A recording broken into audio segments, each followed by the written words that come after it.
Now at 10, a task force aimed at identifying economic barriers for women is coming to Kansas.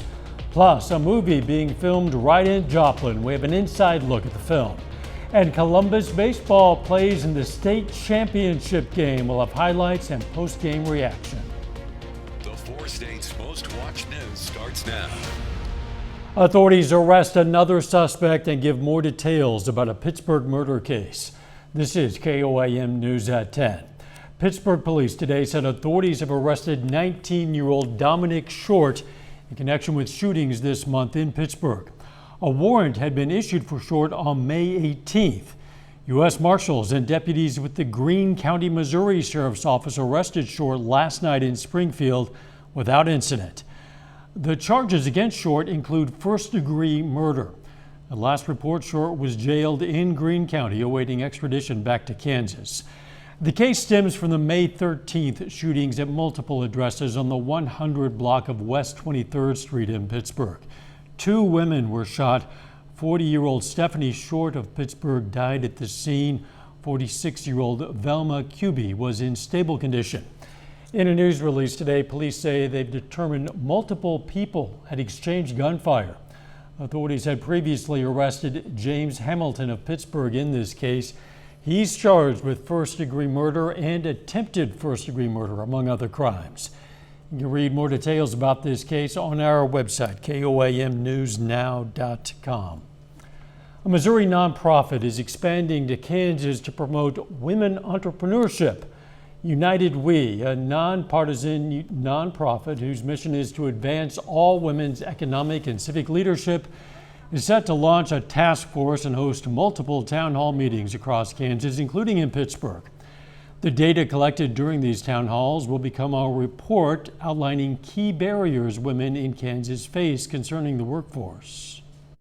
And we'll get to work quickly to start to educate policymakers that will then help identify a strategic and focused policy agenda. That's really what we are driving towards at United We. But again, it's our goal that this information is shared far and wide. The Pittsburgh Town Hall will be August 3rd at Pitt State. Lunch and childcare will be provided. To learn more about the program, check out the story on koamnewsnow.com. The Fort Scott National Historic Site is in the 4th year of the annual Symbols of Sacrifice Field of Honor. They placed just under 8,600 flags in their field, honoring those who've fallen and sacrificed for our country. Workers and volunteers spent 4 hours today putting those flags into place. So we don't have to try hard to get people to come out and help create this field of honor. This community is very patriotic. They're very steeped in freedom and the meanings of freedom, and they love to come out. We have the police department, the fire department, the sheriff's department, Boy Scouts, Girl Scouts, individual community members all came out to help create this field.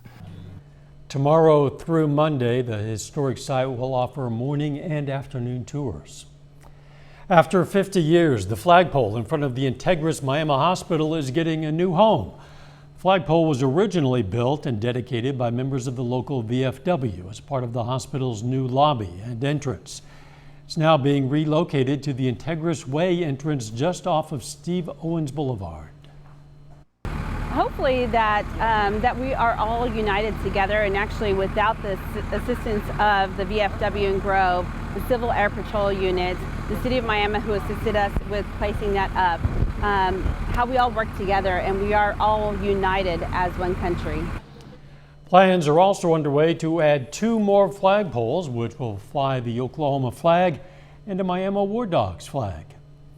Expecting nice weather for the holiday weekend, Nick Kelly.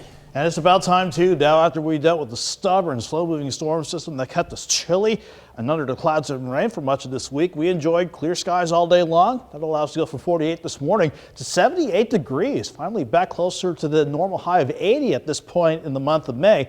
Looking good for now, but you can see cloud cover out to the west ahead of an upper level wave that's also trying to fire off some scattered showers, maybe a few storms as well out in western parts of Kansas. Quick look at the planner for tomorrow. Has a few of those showers or storms try to sneak in here by the morning hours, but it's a slight chance for a couple of those showers or storms. We're mainly dry tomorrow with warm again, with highs pushing back into the lower 80s down. We'll break down the rest of the weekend here in a few. We'll see you soon. In an effort to provide more security for students, Miami Public Schools launched an Adopt a Door campaign. It's a fundraiser aimed at buying lockdown security systems for every door in the district. The security system can jam the doors to help prevent intruders from entering classrooms. And the district thanks supporters as they've met the fundraising goal for those locks. To say we care about our kids, we want our kids to be safe. These locks aren't a magic solution, but they're part of many different strategies to try to keep our kids safe. And I think when a student comes to you with an idea like that, what can we do to help develop that idea and get some community action around it? The district is now setting its sights on installing sensors connected to each lock that will immediately alert the entire school and Miami Police Department if the lock is put in place. Police in Uvalde, Texas described a new version of events in the elementary school massacre and admitted it was a mistake to wait more than an hour before confronting the gunman. Jason Allen reports from Uvalde. Students trapped inside a classroom repeatedly called 911 begging for help during the mass shooting at Robb Elementary School. She asked 911 to please send the police now. One caller said there were multiple people dead, but there were 8 to 9 still alive. On Friday, law enforcement in Uvalde, Texas detailed a new timeline of the rampage that killed 19 students and 2 of their teachers. The on-scene commander considered it a barricaded subject and that there was time and there were no more children at risk. Obviously, based upon the information we have, there were children in that classroom that were at risk, and it was, in fact, still an active shooter situation. Texas Department of Public Safety Director Stephen McCraw says at one point, 19 officers were outside the classroom when the decision was made not to move in on the gunman. Of course it was not the right decision. It was a wrong decision, period. There's no excuse for that. Fingers are now being pointed at the school district's chief of police, who McCraw said instructed tactical teams from Border Patrol and ICE to wait for nearly 40 minutes. The decision was made on the scene. I wasn't there. Federal law enforcement officials tell CBS News that Border Patrol tactical team pushed local law enforcement to go in, ultimately making the decision to enter on their own initiative, backed up by law enforcement from several agencies. Jesse Rodriguez's 10-year-old daughter, Annabelle, was killed in her classroom. They let our baby get slaughtered, sacrificed, while their ass is sitting behind a wall. For the 21 victims, the end of the week would have marked the start of summer break. Jason Allen, CBS News, Uvalde, Texas. CBS News has learned an anonymous donor has given $175,000 to cover the funeral costs of all the victims. There will also be expanded mental health resources for that entire community. Outside the National Rifle Association's annual meeting in Houston today, thousands of demonstrators demanded gun safety in the wake of that school massacre. Inside, Texas Senator Ted Cruz and former President Donald Trump were headline speakers. Texas Governor Greg Abbott canceled his in-person speech but appeared in a pre-recorded remark. Coming up, a movie being filmed that may feel a little close to home. Plus, deliberations begin today for the defamation trial involving Johnny Depp and Amber Heard.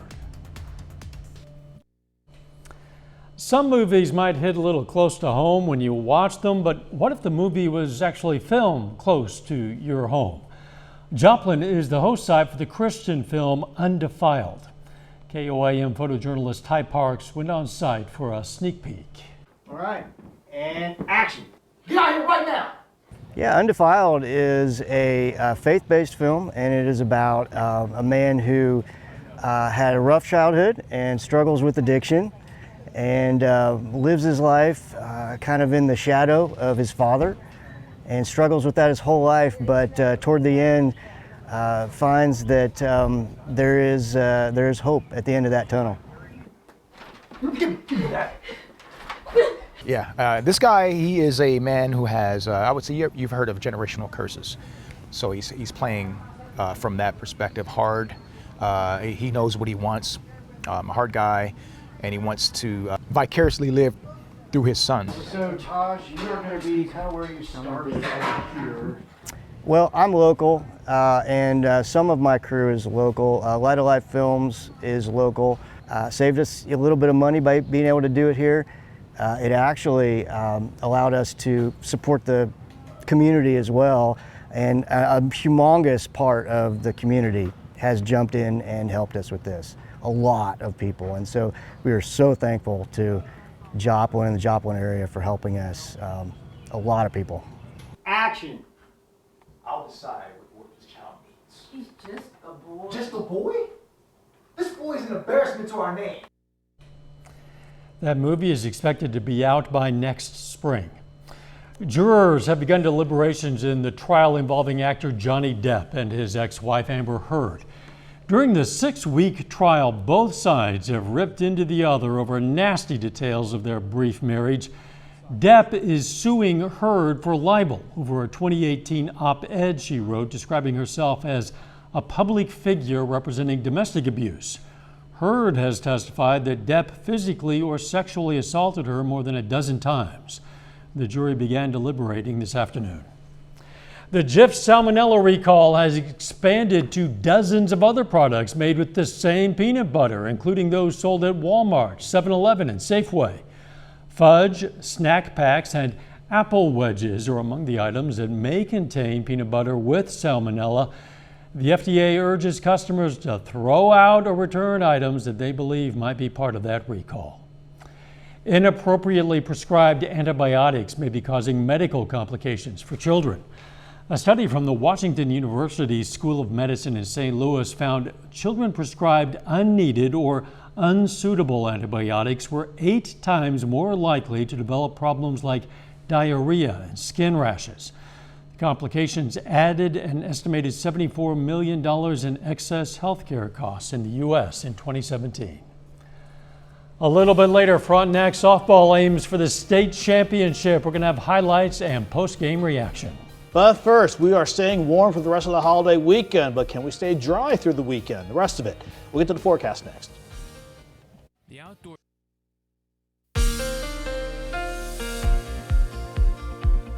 It was about time that our stubborn storm system finally got the hint. It cleared on out as we got through late last night and very early this morning. In its wake, after all of these days of rain chances and temperatures chilly because of that, we finally got the sunshine back in action and temperatures responding nicely to it. And just to make doubly sure, nothing on the radar right now, but this could get another workout as we go into next week, but thankfully after we wrap up the holiday weekend.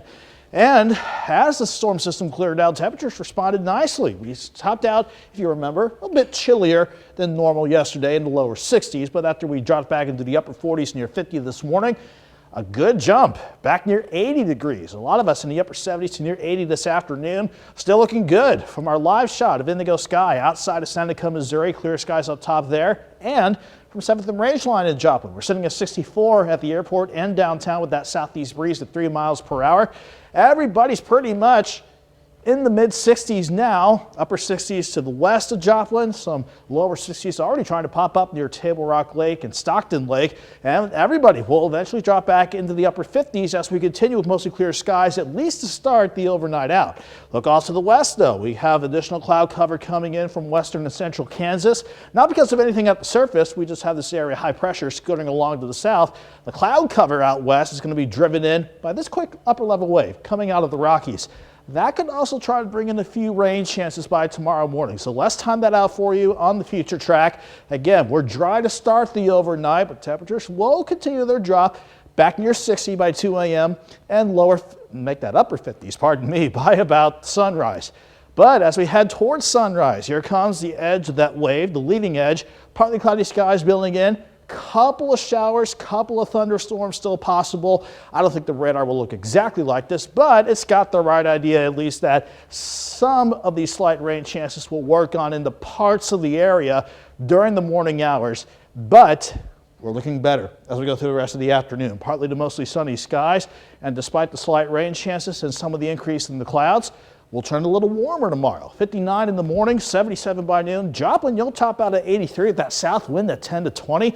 But everybody will go mainly into the lower 80s for tomorrow. Mostly clear tomorrow night. Some more clouds by Sunday morning, but this time around will be dry for Sunday with highs almost pushing into the upper 80s. Then comes Memorial Day. Everybody wants to know if we can keep things dry for the rest of the holiday weekend. Fortunately, any big systems to the west want to stay to the west and even northwest of the region. That keeps us warm and that keeps us dry for your Memorial Day. So far, I think we'll start near 70 on Memorial Day morning, 80 by noon, and we'll top out around 86 before we drop back into the upper 70s by 7 o'clock. Then we've got these storm systems ready to bring rain chances back in here as we go toward the middle and end of next week. But thankfully, Mother Nature getting the hint and keeping us dry for the rest of the holiday weekend. 83 tomorrow, a few slight rain chances in the morning, but mainly dry for tomorrow. 88 Sunday and 86 for Memorial Day now. Yeah, near perfect temps really for Memorial Day weekend. Yeah, deserved after this chilly week we've had. You bet. Thanks, Nick. Big day in sports. Frontenac softball aims for their third state championship since 2016. Yeah, the last time they won it was 2019. We've got the highlights. And Columbus meets Wichita Collegiate in the 3A baseball title game.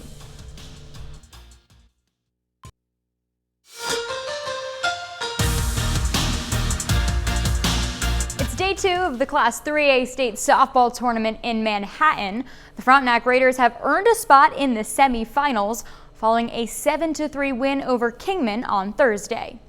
Frontenac faces Santa Fe Trail in the semifinals with a spot in the state championship on the line. Avery Johnson outstanding in the circle for Frontenac, strikeout there in the first. Then in the 5th, another strikeout ends the inning. She strikes out 7 and only allows 1 hit in the game. At the bottom of the 5th, Maddie Lajadas ends the game early, 2-run double, gives Frontenac the run rule victory. Frontenac advances to the state championship, beating Santa Fe Trail 10-0. So it comes down to Frontenac and Prairie View for the 3A state championship. Bases loaded for Avery Johnson. On the grounder to third, the throw home gets away. 2 runners score. Frontenac goes up 4-0 after 1. In the second, Maddie Lajadas comes up big again, shoots it to center to score Heather Arnett. Raiders add 2 more in the second to lead 6-0. Raiders need just 1 more out in the 7th. Avery Johnson ends it with the strikeout. And that's it. Frontenac claims the 3A state championship 7-1 over Prairie View. The Raiders earn their 3rd state championship since 2016. It's our style, put a lot of pressure on them, make them have to make the play, make them have to think of what's going to happen next. And, we have a lot of speed in our lineup, so we really wanted to utilize that. We're bringing this championship back to Frontenac, for the 3rd time in I don't know how many years, 5-7 years, There's a lot to be said for these kids that are working hard and putting in a lot of time in the off season and things like that. So I appreciate them, and I think they represented our community very well. In the 3A state baseball tournament, the Girard Trojans have made it to the Final Four. Girard faces number 1 seed Wichita Collegiate in the semifinals. The Trojans fall 7-2. Girard goes on to take 4th place. They finish the season 21-5, breaking a school record for most wins in a season. The Columbus Titans won their semifinal matchup against Bishop Ward 9-3 to punch their ticket to the state championship game. Columbus has a shot at their first ever state title, facing Wichita Collegiate in the 3A championship. 2nd inning, Landon Ramsey drops one into right for the Spartans. Miscommunication in the outfield. That allows 2 to score. Later in the inning, Ashton Villagomez pulls it into left, hops to the wall. Collegiate scores 4 in the 2nd to go up 5-0. Top of the 3rd, Titans get going. Landon Midget, laser to left, hops over the wall.